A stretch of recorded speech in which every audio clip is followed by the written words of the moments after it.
ಇದೇ ಇನ್ನೊಂದು ಕ್ವಶನ್ ಇದೆ. ಈಗ ಕೇಳಪ್ಪ. ಕೆಲವರೆಲ್ಲ ಗ್ರಹಗತಿಗಳನ್ನೇ ಫುಲ್ಲು ನಂಬ್ಕೊಂಡ್ಬಿಟ್ಟಿರ್ತಾರೆ. ಹೌದು. ಅದು ನಿಜವಾಗ್ಲೂ ಅದು ವರ್ಕ್ ಆಗ್ತಾ ಇದೆಯಾ, ಇಲ್ಲ ಯಾವ ರೀತಿ ಅದನ್ನ ನಾವು ಸ್ವೀಕರಿಸಬೇಕು? ಖಂಡಿತವಾಗ್ಲಿಲ್ಲಪ್ಪ. ಈ ಜ್ಯೋತಿಷ್ಯ, ಸಂಖ್ಯಾಶಾಸ್ತ್ರ, ವಾಸ್ತುಶಾಸ್ತ್ರ ಇವೆಲ್ಲವೂ ಕಟಿಂಗ್ ಪ್ಲೇಯರ್, ಸ್ಕ್ರೂ ಡ್ರೈವರ್ ಇದ್ದಂಗೆ ಬೇಸಿಕ್ ಟೂಲ್ಸ್ ಅಷ್ಟೇ ಅದು. ಓಕೆ.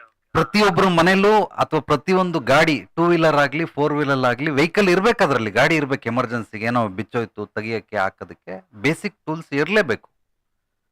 ಮನೇಲಿ ಎಮರ್ಜೆನ್ಸಿಗೆ ನಾವು ಎಲೆಕ್ಟ್ರಿಷನ್ನೇ ಕರ್ಸಕ್ಕಾಗಲ್ಲ, ಮೆಕ್ಯಾನಿಕ್ನೇ ಕರ್ಸಕ್ಕಾಗಲ್ಲ, ಸುಮ್ಮನೆ ನಾವೇ ಬಿಚ್ಕೊಳ್ಳೋಂಥದ್ದಷ್ಟೇ. ಆದ್ರೆ ಇಡೀ ನಾನು ಟಿವಿನೆಲ್ಲ ಬಿಚ್ಬಿಟ್ಟು ರೆಡಿ ಮಾಡ್ಬಿಡ್ತೀನಿ, ಕಂಪ್ಯೂಟರ್ನೆಲ್ಲ ಬಿಚ್ಬಿಟ್ಟು ರೆಡಿ ಮಾಡ್ಬಿಡ್ತೀನಿ, ಫ್ರಿಡ್ಜ್ ಕೆಟ್ಟೋಗ್ಬಿಟ್ರೆ ನಾನೇ ಮಾಡಕ್ಕಾಗತ್ತಾ? ಖಂಡಿತವಾಗ್ಲೂ ಆಗೋದಿಲ್ಲ. ಅದೇ ರೀತಿ ಜ್ಯೋತಿಷ್ಯ, ಸಂಖ್ಯಾಶಾಸ್ತ್ರ, ವಾಸ್ತುಶಾಸ್ತ್ರ ಇದಕ್ಕೆಲ್ಲ ಒಂದು ಲಿಮಿಟ್ ಅಂತ ಇರುತ್ತೆ.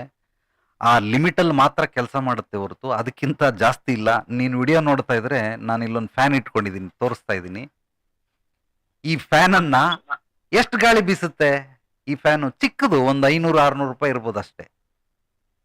ಸುಮ್ಮನೆ ತಣ್ಣಗೆ ಒಂದು ಗಾಳಿ ಬೀಸ್ಕೊಳ್ಳೋದಕ್ಕಿಂತ ಅದು ಗಾಳಿ ಬೀಸುತ್ತೆ. ಅದೇ ದೊಡ್ಡ ಫ್ಯಾನ್ ತಗೊಂಡ್ರೆ ನಮ್ಗೆ ಇನ್ನೂ ಅಧಿಕವಾಗಿ ಗಾಳಿ ಬರ್ತದೆ. ಅದೇ ರೀತಿ ಸುಮ್ಮನೆ ತಣ್ಣನೆಯ ಗಾಳಿ ಬೀಸೋದಕ್ಕೋಸ್ಕರ ಈ ಫ್ಯಾನ್ ಇಟ್ಕೊಂಡಿದ್ದೀನಿ, ಸೆಕೆ ಆಗಬಾರ್ದು ಅಂತ. ಅದೇ ಥರನೇ ಜ್ಯೋತಿಷ್ಯ ಶಾಸ್ತ್ರ, ಸಂಖ್ಯಾಶಾಸ್ತ್ರ ಒಂದು ತಕ್ಕ ಮಟ್ಟಿಗೆ ನಿಮಗೆ ಪರಿಹಾರವನ್ನು ಕೊಡುತ್ತೆ. ಅದನ್ನು ಇನ್ನೂ ಬಿಡಿಸಿ ಹೇಳಬೇಕು ಅಂದರೆ ಒಂದು ತೀರ್ಥವಾಗಿ ನಿಮಗೆ ಅದನ್ನು ಸೇವನೆ ಮಾಡ್ಬೋದು. ಪ್ರಸಾದದ ಥರ ಈಸ್ಕೊಂಡು ನೀವು ಸೇವನೆ ಮಾಡ್ಬೋದು ಅಷ್ಟೇ.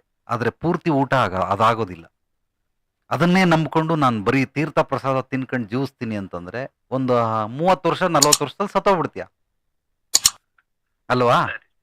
ಸರಿ ಗುರು. ಹಂಗಾಗಿ ಅದು ತೀರ್ಥ ಪ್ರಸಾದ ಅಷ್ಟೇ.